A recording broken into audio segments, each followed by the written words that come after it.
Welcome to the Read, Talk, Grow podcast, where we explore women's health topics through books.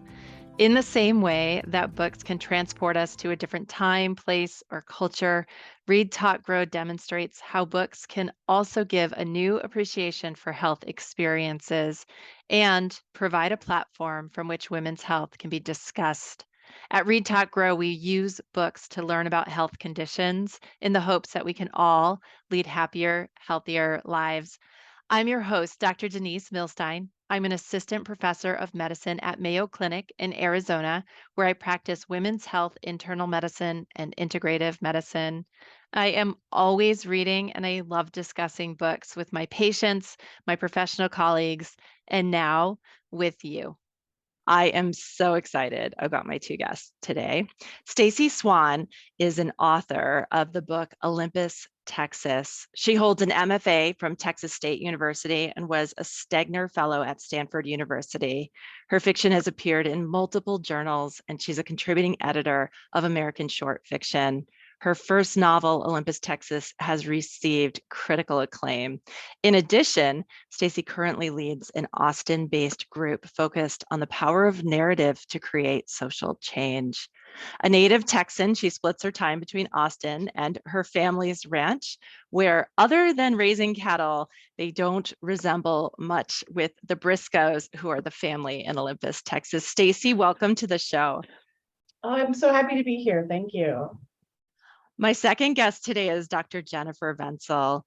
Jennifer is an assistant professor, board certified clinical health psychologist, and AASECT certified sex therapist.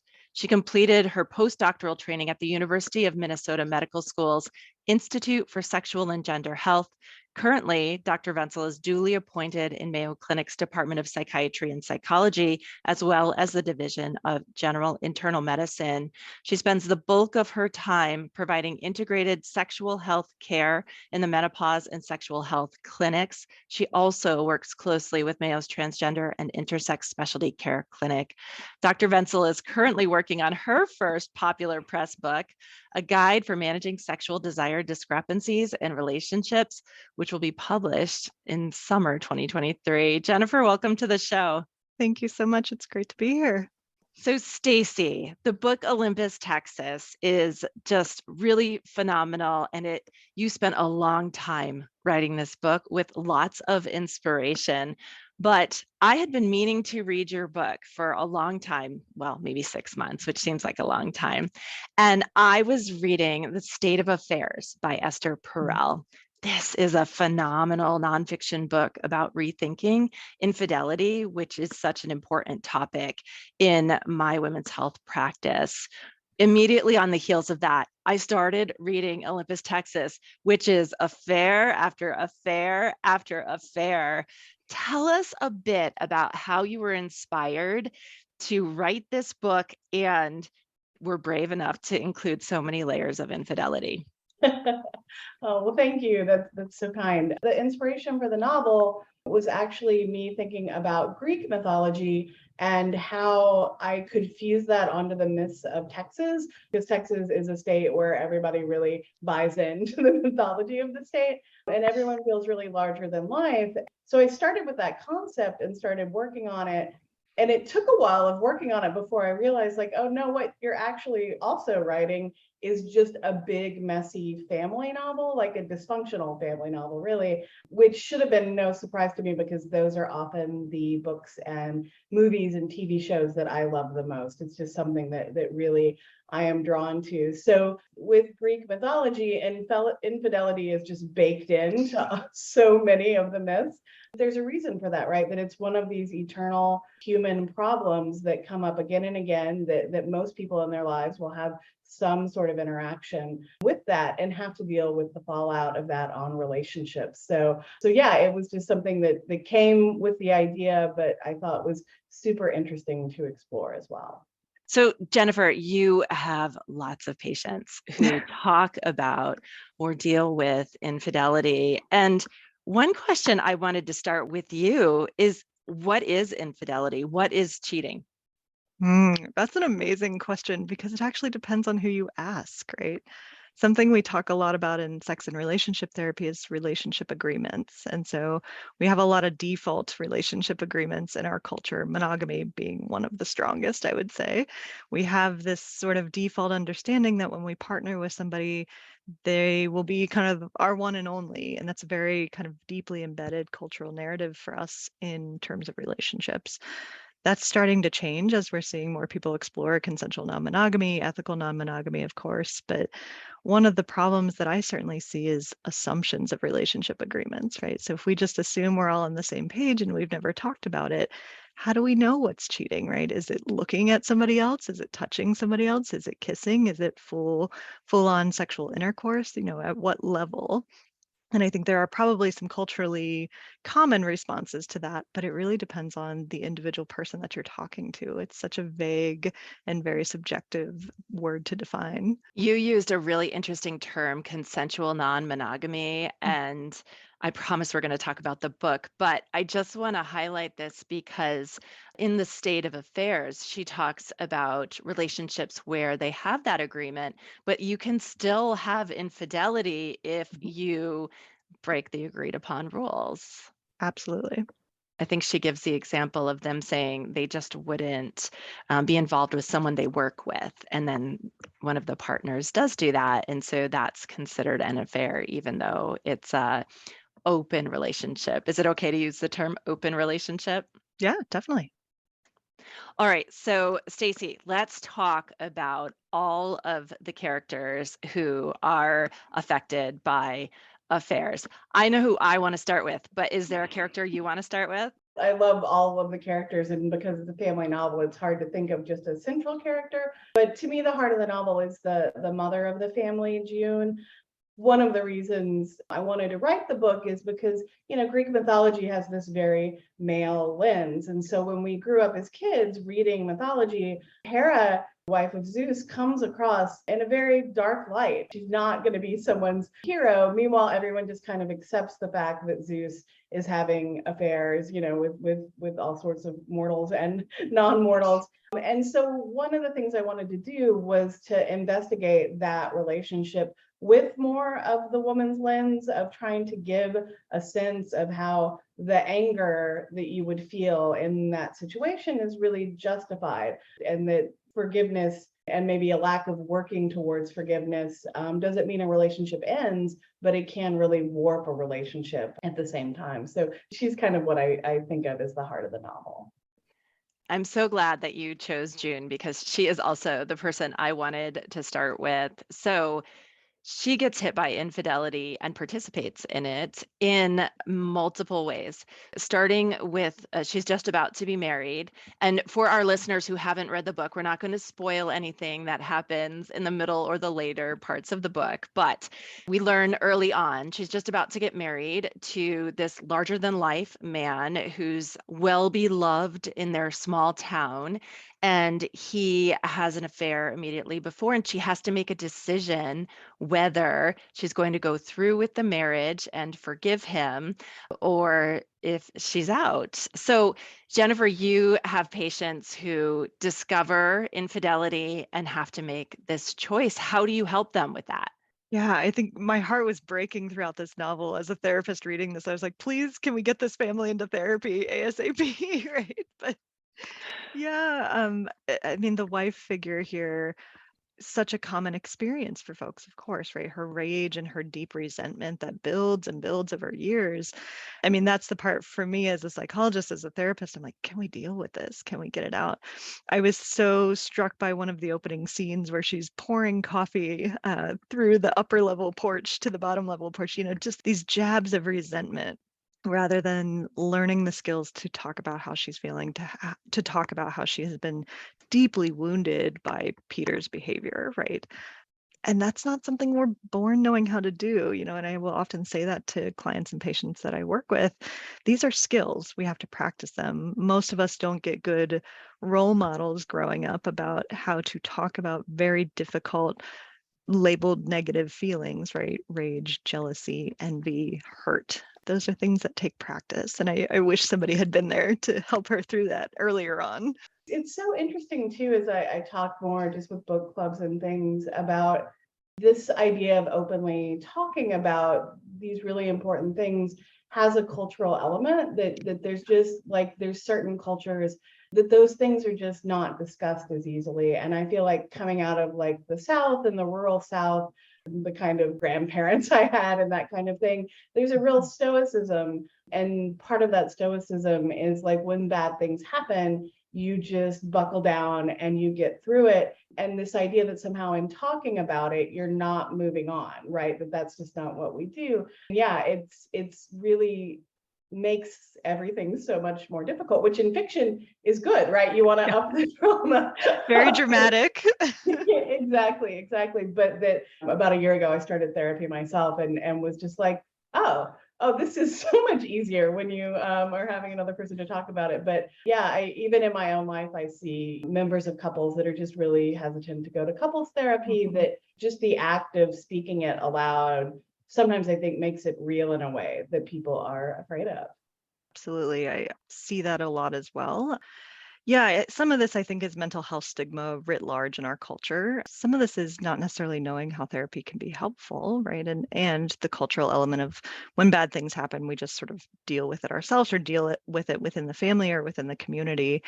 Something that I'm often talking with clients and patients about is how when we don't have a space to process and heal from negative emotions, trauma, resentment. I mean, this was a relational trauma for these two, for multiple couples we see in this book, actually, relational traumas. These feelings, when they get bottled down and kind of pushed to the side, they don't go away usually. They just come out sideways, right? They come out in these little violent acts with the coffee. They come out in the snide remarks, right? They come out in the emotional distancing over time, the losing of the other types of intimacy in the relationship as well.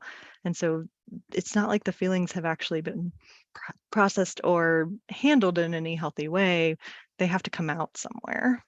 That was actually like my biggest surprise in therapy was figuring out, and I'm sure this is not wholly universal, but at least for me, that when I was repressing emotions, they actually felt 20 times larger. And just the simple act of not repressing it, did almost the most work, right? There was still work to be done, but it was such a relief. And now in retrospect, I look back at the novel and I'm like, oh, yeah, right. Like June, especially in her relationship with her middle son, March, like she's been repressing so much of the anger at her spouse. And then her feelings for her spouse are tangled up in her feelings about her son, who's engaged in an affair with his brother's wife. And yeah, it really mutates that parent-child relationship again, so much of it because she's just stuffing it all down. Yeah, just this heartbreaking projection that she does on March, right? I thought that she thinks she's fine. She's a good mother. She's a good caretaker of the homestead. But also, this ripples out to her relationship with Thea, her oldest child, her daughter, which is heartbreaking. Thea has forgiven her father or maintains a relationship with her father, and yet is constantly at odds with June, where June, in a way, at least at the beginning, it feels like she's done nothing wrong and it's completely unfair, but it is a result of not managing that resentment. Yeah, absolutely. And I think, one of the things I found so interesting writing about Thea and her mother is something that I feel like I've witnessed a lot and even experienced is as women, we are often harder on our mothers than we are on our fathers. And I think it's because we see our potential futures there, or we project ourselves into that situation and think about what we would do.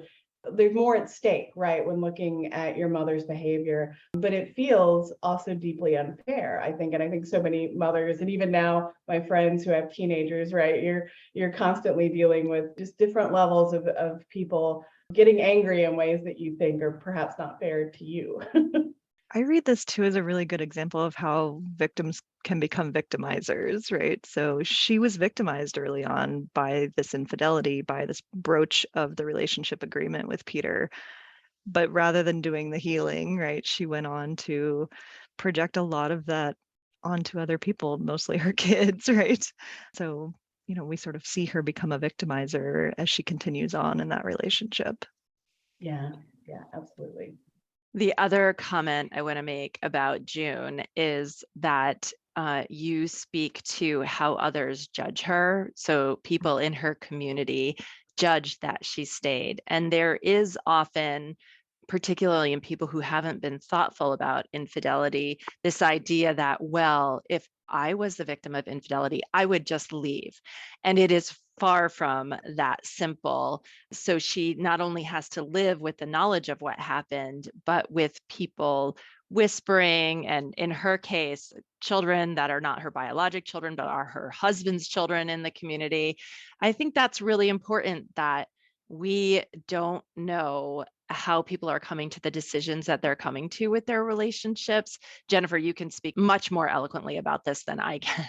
I think that was beautifully put. Really, we don't know what's going on in an individual relationship unless we ask and are told, right? And so to have kind of the gossipy community adding to the trauma of all of this for June, obviously very difficult. And we see how that progresses over the course of this book. Again, the decision to stay, to go, to repair, it's so individualistic depending on the partners and what they need and the nature of the infidelity and the breach in the relationship, right? Some things are much more easily repaired than others. I think too, I think a lot about how, and it's not just with infidelity, but anything in the world, right? When we look around us in the world and we see that something really bad has happened to another person, it strikes fear in us, right? We're afraid that that could happen to us too. And our brain tries to rationalize that and say, like, well, that wouldn't happen to me because of X, Y, or Z. So the judgment, though it feels really negative to the other person, is actually a form of self-protection, really, that we don't want to believe that our partner would be able to do that to us. And if they did, we want to believe that, like, this is how we would handle it. Let's talk about another woman involved in an affair for a very different reason. So let's talk about Vera. Vera is June's daughter-in-law. She's married to Hap, who's kind of, at least on the surface, the perfect child. And she has an affair with his brother, who is the black sheep of the family. Talk a little bit about that.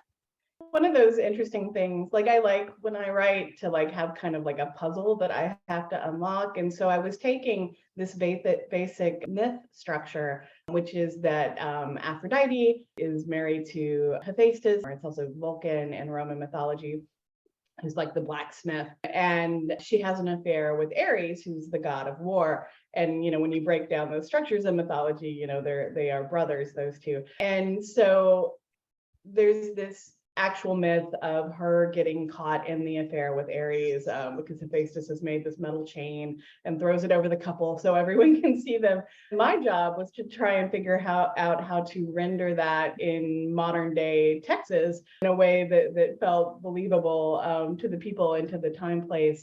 For a while, my hardest problem in writing the novel is how do I get the reader to believe that Vera would not just have an affair when she has this really kind husband, but also have an affair with his brother, the worst person that you could select in terms of the amount of hurt that you inflict on another person. So it took a while of writing around to kind of get to like what her motives were, why she would select that person, and also have the reader be able to have some sympathy for her at the same time, hopefully. So even as the writer, my relationship evolved from thinking of Vera just as this very beautiful, very mean woman to really coming to like her quite a bit by the end. And it gave me a new view on, you could say that her husband has a bit of a martyr complex, like he's quite often giving up the things he wants to help the people around him. And I think maybe I started writing the novel thinking of that as a much more benign kind of personality. It's something that maybe I sometimes do myself as well. And then coming to see how even that has like a layer of toxicness to it in certain circumstances that can be really harmful to the other people in that person's life. It's awesome to hear you talk about the background with Vera, because I experienced her as perhaps one of the most insightful characters in terms of her own motivations and her own psychology. I mean, we get the backstory for multiple characters, of course, as we go, but a lot of it is coming from her first person. And she seems to have perhaps the most awareness of why she is doing the things that she's doing, not exactly out of lust, right? Which is a different type of infidelity. Yeah. Can you talk a little bit about that? I think again, maybe if you don't think about it, you would think affairs or infidelity is usually driven by a sexual desire, but there is a manipulation of the relationship dynamic that can also very much come into play. Yeah. Trying to think what I can say without giving too much away for the audience here. Yes, I mean, certainly affairs and infidelity, cheating happens from sexual desire and love. Like, absolutely, nobody's questioning that for sure. With Vera, she has a very thoughtful reason for the person that she has chosen. And it's not just the family relationship, right? It is the personality difference. It is in some ways a vengeance kind of piece for her experience with her husband and his martyrdom kind of complex. And so she seems quite thoughtful about that, particularly the second time it happens, if I can say that. Yeah, it's very early in the novel, so I Okay. feel like that is not a spoiler. Okay, great. Yeah, I mean, so we see her have this very calculated second experience with March, which for the reader, at least for me, was very helpful in kind of seeing, oh, I could have assumed a lot of things about the first round of infidelity. Was that lust? Was that something, kind of spur of the moment? At least the second time around didn't feel like that, right? It was very clear that she had some relational motivations going on. And that is probably, or maybe not something that people participating in infidelity do intentionally, but it's a type of relationship. I'm talking generally now, but a relationship sabotage that I want this relationship to end. I don't want to leave you. And if I do something, then you leave me. And we've achieved the same result, but I might be the bad person for having had the affair, but you're the one who walked away from the relationship. And that can be a setup. And some people are very comfortable in that role of, I'm the one that messed it up, so you might as well go, right? If they have a history of kind of deprecating themselves in that way. I think that this really speaks, Denise, to kind of the ultimate of avoidance strategies, right? Like, this is such a big example of interpersonal avoidance, right? Of, I would like to end this relationship, or I'm thinking that I'm really close to ending this relationship, but I either don't have the skills to say that, don't know how to say that, am afraid to say that. We don't have the type of relationship where I can communicate openly about that. So I'm just going to do all of these other behaviors that are very avoidant and very passive aggressive / aggressive at times to see if I can still get the same outcome. Okay, another woman. This was so well done. I want to talk about Lee, who's not a huge character in the trajectory of the whole novel. And I should say, this is not a novel about affairs. It's about many other story points, and it's a tragedy. It's obviously based on Greek mythology.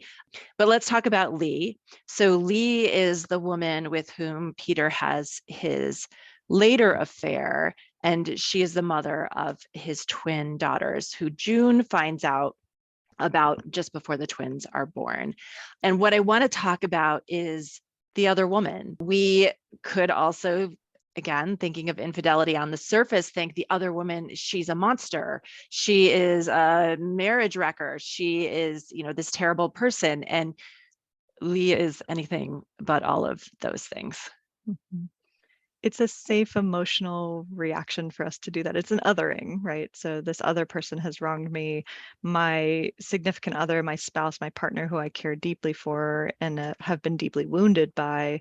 It's much harder to come down on them, right? It's much easier to come down on the third party.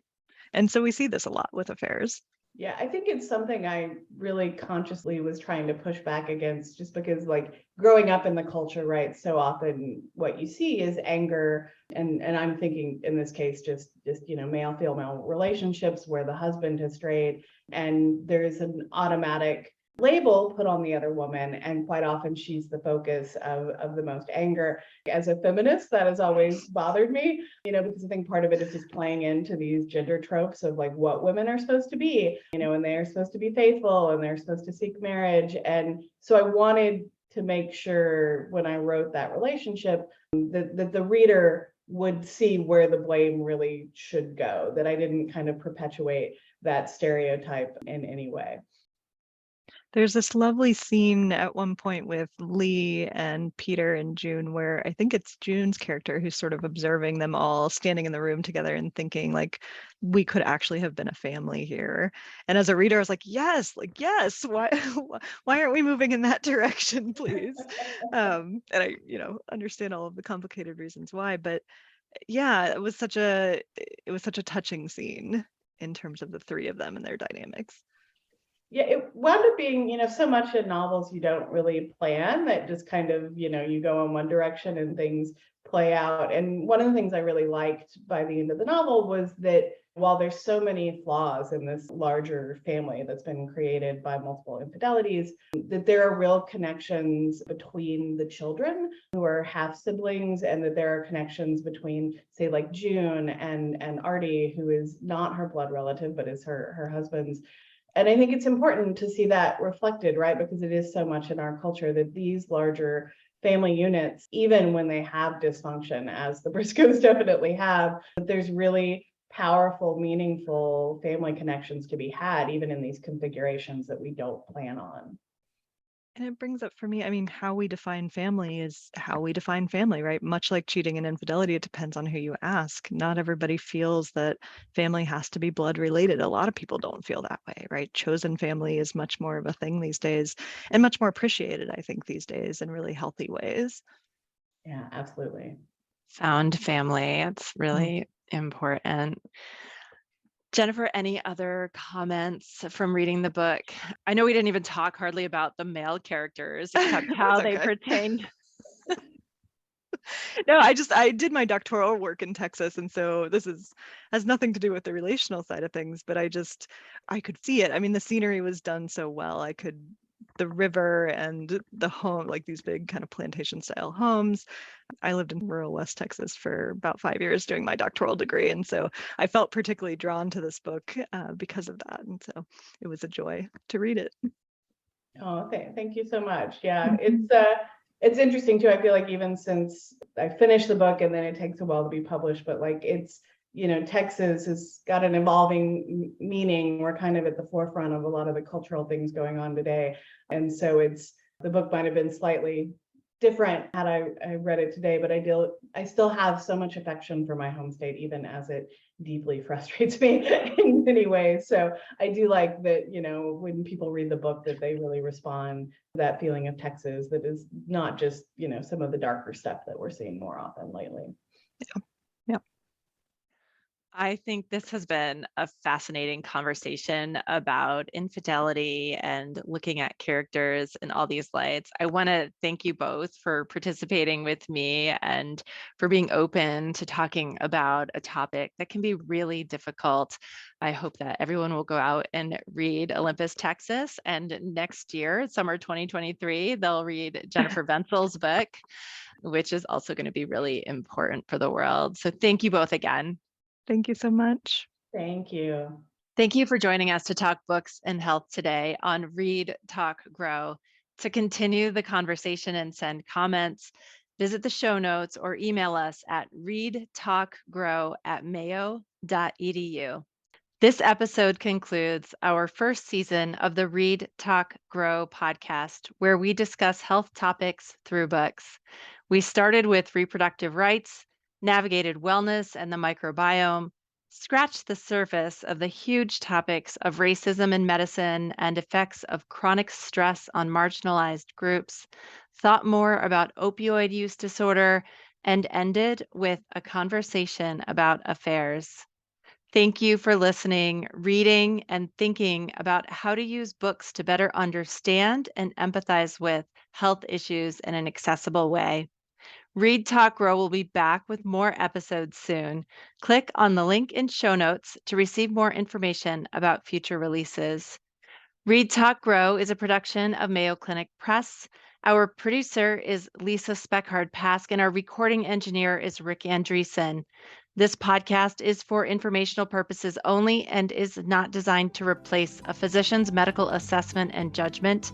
Information presented should not be relied on as medical advice.